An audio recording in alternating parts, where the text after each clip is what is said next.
In this episode, I share with you my top learnings on how to improvise full sessions or scenes in your D&D games. Make sure to like, follow, and subscribe whether you're on Apple Podcasts or Spotify and YouTube, and share this episode with a friend if you'd be so kind. My name is GM Smudge, and welcome to the Smudgecast.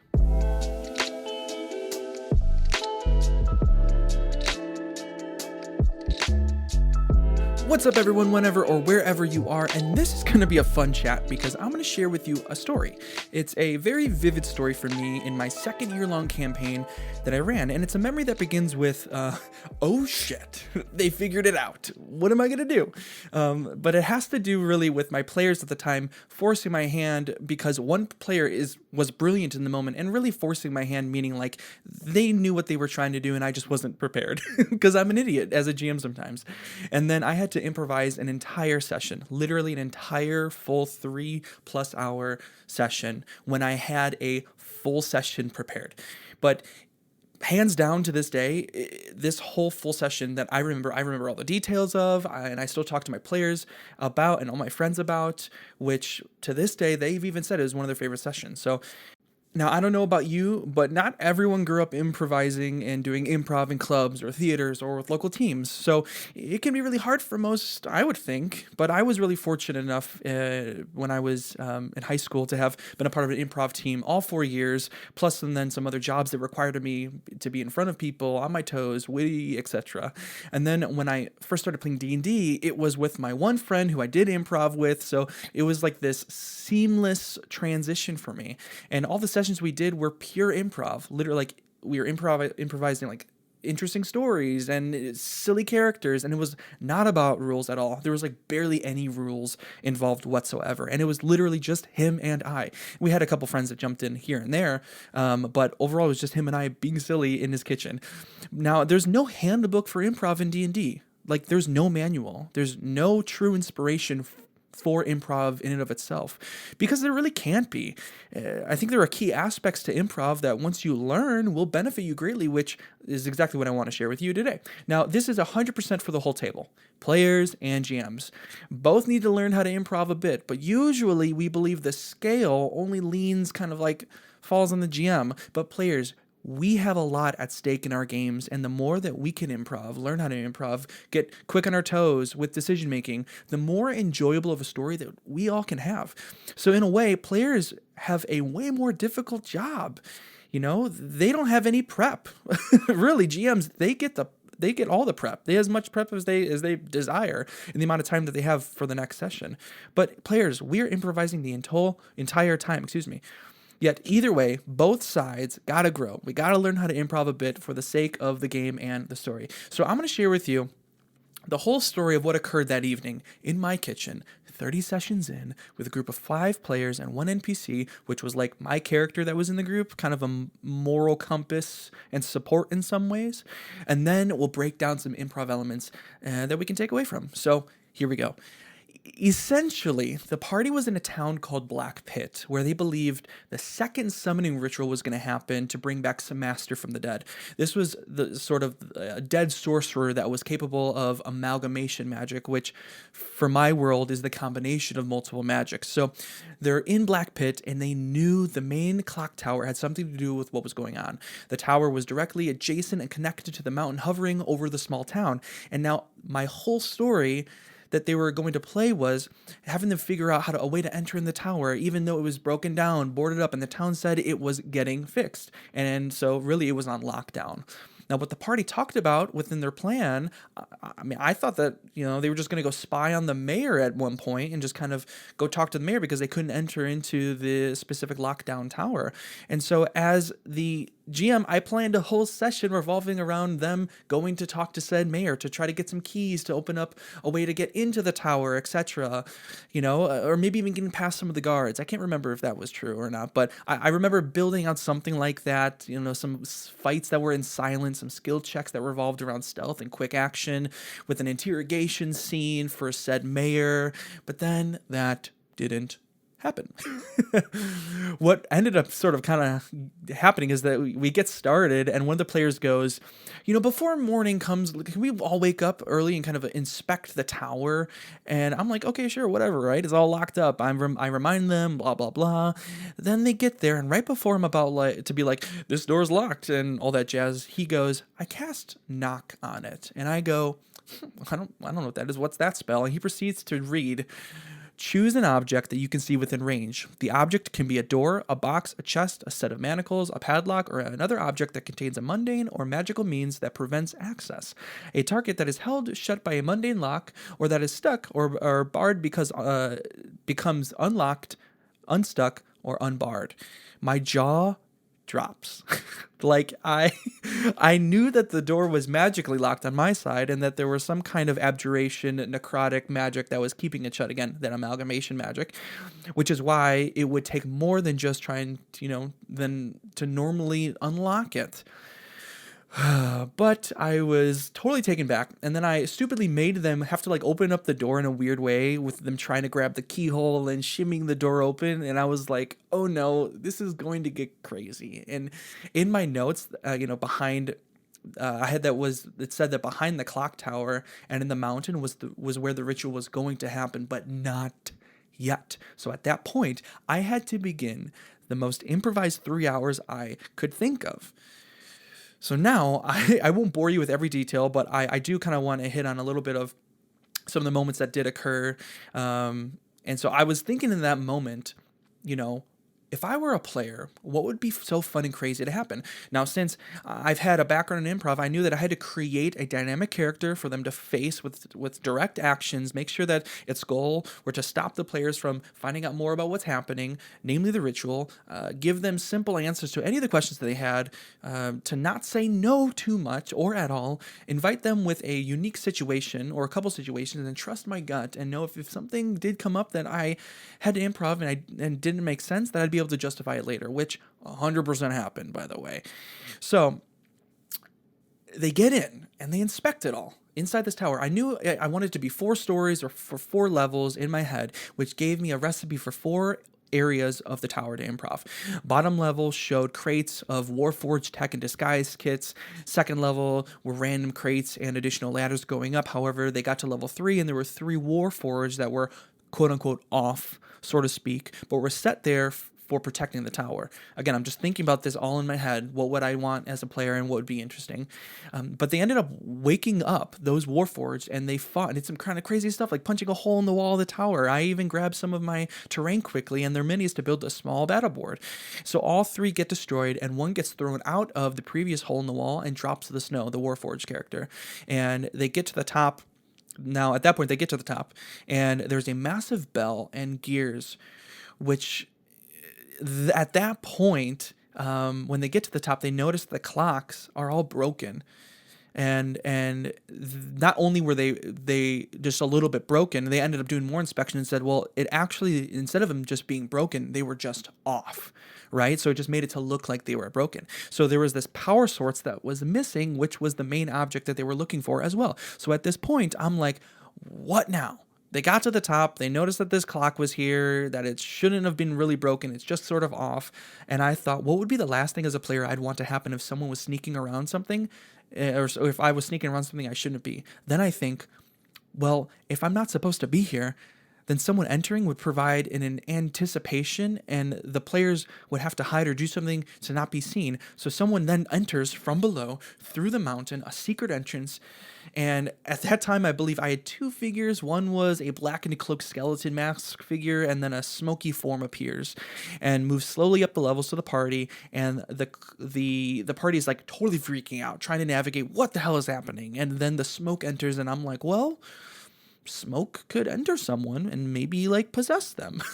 So then I had a player make a wisdom saving throw, and they totally failed it. They completely failed it, and it was so exciting because at that point now the players are sort of fighting one another, and it was just this whole crazy overall experience that just made my players have complete fear within themselves of like, am I going to kill a character? Because at that point, this whole civil war moment is happening, I guess at one point too, they succeed on a skill check later, so that it leaves their body and then goes into another NPC party member, that was the moment that they thought that they were going to die in the hands of one of the other players, who just looks up at them and is trying to fight them and kill them, but they're just possessed, and so they're just trying to navigate all the complexities of all that. And then I had another player that kind of jumps and follows the 4 stories and almost dies, and then it ends with a undead dragon breaking through the mountain, showing the entrance to a tunnel to the ritual.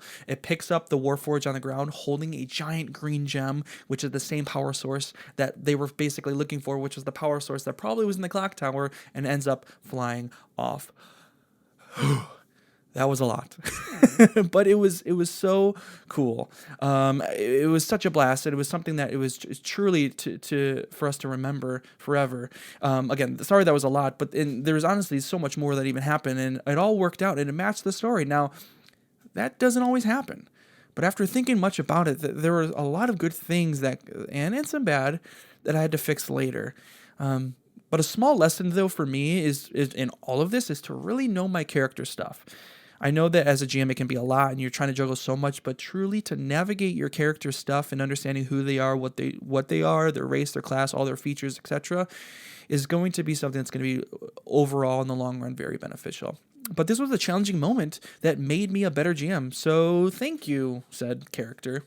But I already alluded to some things that I focused on when going into the night in the session, but like I want to lay them all out in a very practical way for us, because like I said, D&D improv isn't really expressed and understood, in my opinion, very well. And so this is just a huge help for me, and this is what I learned, and I want to share it with you. So number 1 is improvise actions and not goals. So first things first, when improvising scenes or an entire session, it's really great to have goals established ahead of time. For me, the goal I knew was that the antagonist would not want anyone to know about the clock tower, the events surrounding it, and would attempt to stop them, the characters, and keep things silent in the town. So from that, I was able to simply improv actions surrounding that said goal, which leads me to the point, like I said, of improvising actions and not goals. Now, I believe that if I didn't have the goal set beforehand, the session could have more likely fallen flat. So in any case, I would say do your best, GMs, in knowing the goals for why things are happening, so that you can improv actions that justify that decision. And I've talked about this several times before. I believe I talked about this in episode 4, so definitely go check that out.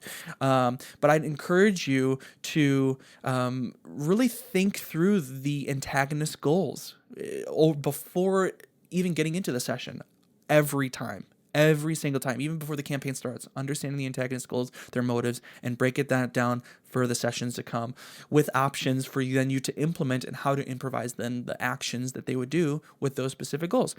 I mean, another way to put this is when you don't know why something is happening in your story, that's a bigger problem than the problem of improv. And I've said this now how many times? 10, 20, 30 times. Your story is only limited if you can't identify goals and the why for things. So practically, if you know you got to improv something that's goal related, let the players even have a 5-minute break so that you can brainstorm and come up with an idea. It's better to stop for 5 minutes than play 3 hours worth of uninterested, inconsistent stories. So once again, hit up episode 4, which connects a lot to this aspect of improv and goals and antagonist goals, etc. And it's going to be a lot of help for you. But a big skill in improv is learning also how to quickly respond to something simply, not with crazy complexity, but enough to answer for the story to actually progress and allow that story progression. So really what it comes down to is provide simple answers. You have your hands tied here because you're in deep improv mode. So don't try to solve the world or make things more complicated than they need to be, because good stories are really boiled down to simple stories. The perfect example that I just think of right now is like Frodo. He's literally journeying to throw a ring in a volcano. And that's the whole journey, is where and you watch the journey as it's about, what stands in the face of Frodo and his fellowship, and that's what we get to watch. So, and your players are going to see right through it all if you have complicated improv and find all the plot holes, so all the issues, all the weird inconsistencies way before you can even process it in the moment. So, improv scenes and your sessions, you'll have to do it, but make sure you provide the simple, straightforward answers. Don't try to create a M. Night Shyamalan session with your improv in that very moment, unless you are capable of doing so, and you will know if you are capable of doing so. And this applies to players as well. When you're improvising scenes within the story, sometimes a way to get a story moving or progressing is by asking a question, and that question could be toward an NPC, toward another player. And by question, I mean like, so where are we going to next? Didn't the last NPC we talk about say to head north? It's so dumb, but so simple, but it's just something that's needed to get the story moving and the story progressing holistically. Now, I do think that the difficulty comes from players looking for something in the room or info about someone, and then it would require some kind of check. And I've often just asked them, the players, if there's something specific they're looking for. And when they give me the list of things, I now have a simple answer to their question. And so now the role becomes, do they get that very thing they're asking for or not, or in a different variation than I can think of in the 0.8 seconds of a roll. And then on top of this, if they roll very high or even a nat 20, you need to honor that roll. GM, you need to honor the roll to provide them something meaningful. But I know it can be, difficult to do that if you're improving and they roll a natural 20 on they're casting Identify on something, right? And you don't even know what that thing is, but you know that it's probably magical or something, and now you're sort of stuck. Again, I understand that could be difficult, but that's D&D, and you have to figure out ways for yourself to be prepared enough to be able to offer some sort of gratifying answer for said player. But again, it could be something exactly that they're looking for already, like asking the player a little bit, and we'll get into that in a second, what they're kind of looking for and what they kind of believe the magic item was, right? So they cast Identify. Hey, what are you thinking this is really? Oh, I think it's going to be something that can levitate and I can use and give myself a +1 to my attack rolls. Exactly, and it is. It's helpful. It's a simple answer in an improvised moment, especially, if you really have nothing to offer. Truly, and that really happens. But I would say this entire session that I had was me offering simple answers to one main overarching question. What is in the tower? And then how will they attempt to stop the players? That's, kind of stepping away from it. I was able to kind of think through that and focus on that a little bit for myself to learn, and coming into each session of asking them, what's the overarching question that is being asked this session? If I can prepare for it. If I can't, then I learn how to improv more, and I use these tactics that we're talking about.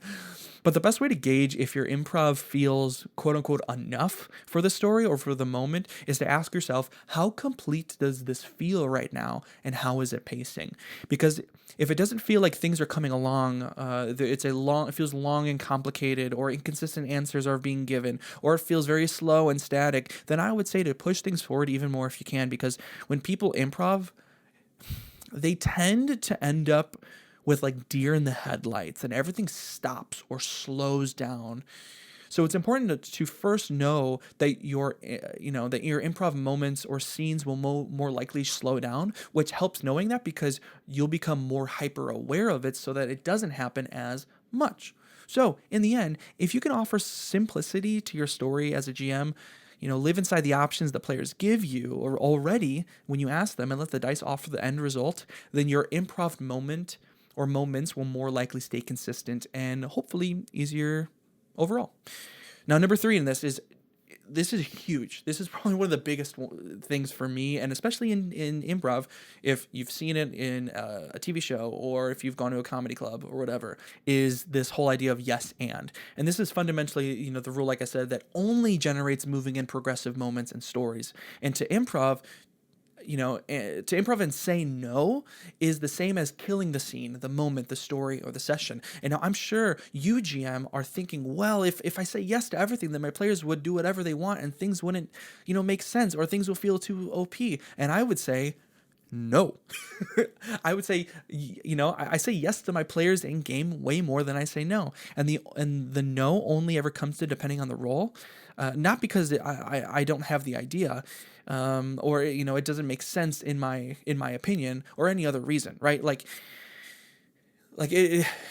yes and no, it both offer story progressions, yes. But in this case, when you're improving, do your best to not say no.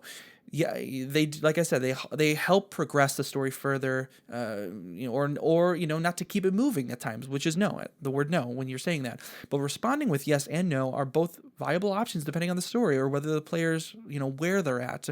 I mean, I do truly get it. I think of no as more of a healthy obstacle that can make for even more anticipation. But no, because it's hard because you don't have things planned, or you're a GM, then you didn't think of something that the player solved it. You got to say yes still and let them have their win. Just because your BBG dies in the first 2 rounds of combat because the players rolled well and they've just made really good decisions, don't make it so you punish them because of their brilliancy. Truly, and which is another form of saying no. But when it comes to improvising, it may feel harder or might feel like you're losing control, so to speak, and saying no is just an easier go-to answer so that you don't have to continue the improv thread in conversation or whatever is happening in the game. So the principle here is to really grow in within improv is the quintessential principle, yes and. So in our games, yes and it really looks like listening to what the players are looking for and offering a yes and. And so for an example is, player asks, hey, can I see if this is over here? Give me a perception check. Sure. They roll like a 15 or higher. Give them, you don't maybe have to give them the exact answer of what they're looking for or what they're trying to find, but give them something. They might find some footprints heading in the opposite direction. Interesting. Why would that be? Now you have to keep improvising and going down that bunny trail. And then players, when you're told no, this is really hard to hear. I get it. I've said no, and I've experienced no on one side. And saying no as a GM and being told no, it's just hard. You just got to know it's not personal, and you have to maybe help your GM understand better what you're looking for and how you want it to occur, or maybe offer a mechanic, which we'll get into in a second. But do your best to hear the no and move on. So moving on here, number 4. Everyone has the opportunity to make the call. Let me first just say that everyone at the table is equal, meaning we all have a piece of responsibility to add, push, change, move the story along. I'll even say it this way: the GM is not only responsible for creating plot, conflicts, story navigation, etc. It's honestly on the players. So then what do we do as a GM when we're stuck improvising out of our comfort zones or even in our comfort zones? I think it's very fair to then lean on one another and ask to the players, what do we all want to see happen next in this moment? Or what would make sense based on the story to see happen here, this very moment?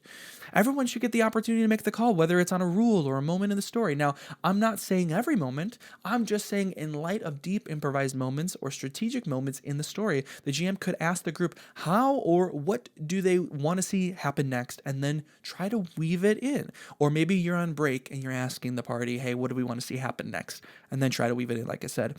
I've had moments of improv as a player and GM where I'll ask everyone at the table, hey, so here's where you're at. What would make sense to happen next in the story? And then you go and try it, especially if you're not comfortable with improving rules and mechanics. Depending on what else the players want to do, I'll offer my GM something that I want and a potential mechanic so that they don't feel like it's only on them, and vice versa. I love giving my players the option to give me a mechanic for a specific situation they want to see happen.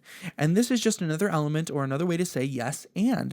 Because everyone has an opinion of what they want, even if you're that one player who's like, I'm open to anything and I'm just here to hang with people.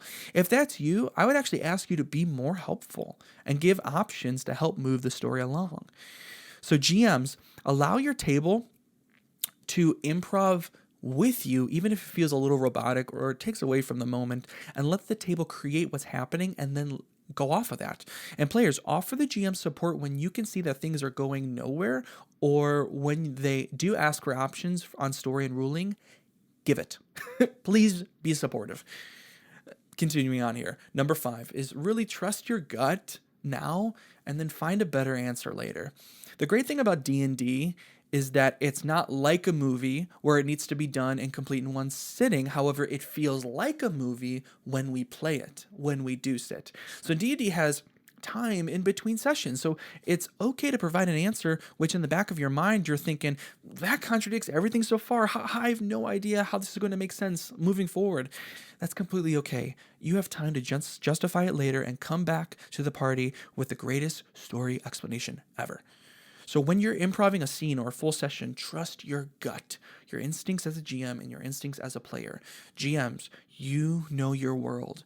You know what would be cool to all of a sudden create. You understand the minds of your players. And players, you don't need a script to read to have conversations with people in game. Sometimes it's actually more helpful to not think about what your character would do, but just what would I do, or vice versa. It might be helpful to think about what your character would do because you as a person would not know how to navigate that. Either side could make sense.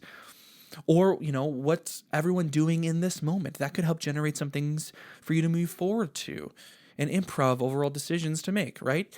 And then, like I said, you have time between sessions or even in moments in game to figure out or update your answers to give, like an hour ago. But no matter what you're really needing, you need to do, you really need to be consistent overall. If you said one thing, don't completely change it the next session. Justify it the best way you can later. In my story, that I improvised, that giant green gem that the undead dragon took, I had no idea what it was. However, I had time to figure out later and come to the table next week or when the story mattered for me to provide an explanation of it. So everyone, you're doing a great job and it's all going to work out. You just got to spend some time and you got to think. An honorable mention here is what else for me, made that session I shared very straightforward and fun for everyone was that I did not have any dialogue between me and the character specific. I didn't need to improv questions or conversations or anything, just situations. So really it was about cause and effect, listening and reacting to what the players did. And I was just simply offering what would then happen based on what they did. So in a nutshell here, if you can improv less dialogue, that's going to potentially help keep your eyes on other things than trying to converse your way through it all. Now, I hope this week you can begin to feel confident in improving if you're forced to improv or if you're looking to stretch that skill a little bit more. And if you're having any trouble with this or need support, please message me on Instagram and TikTok at GMSmudge, all one word. I'd love to be able to help you and be able to provide any support for your story. I've had a couple people reach out to me about their stories, and it's just so fun to just offer some thoughts, and it gives me inspiration from my stories. And GMs out there, I have a huge help for you and have a couple links down below that's revolved around inspiration for your stories. I call it the Inspiration Vault, my co-writer and I. It's a free downloadable PDF that focuses around different aspects of the game, and I have 2 thus far. One is the Dungeons editions for stories around dungeons, and a session edition for scene session support with 20 plus various scenes you can have, which I use every week for building sessions in my games. So check those out. Also, make sure to like, subscribe, hit the bell, follow on Spotify and Apple Podcasts so that you can get notified each week when an episode drops. Please share this with your friends or a party that helps to get the podcast moving forward and be able to help support people put to practice good storytelling in their D&D games. And comment below, how much do you hate improv? Maybe even share some good moments or some horror stories that you've had. And then lastly, make sure to add value to your game so that your game becomes more memorable. See you later.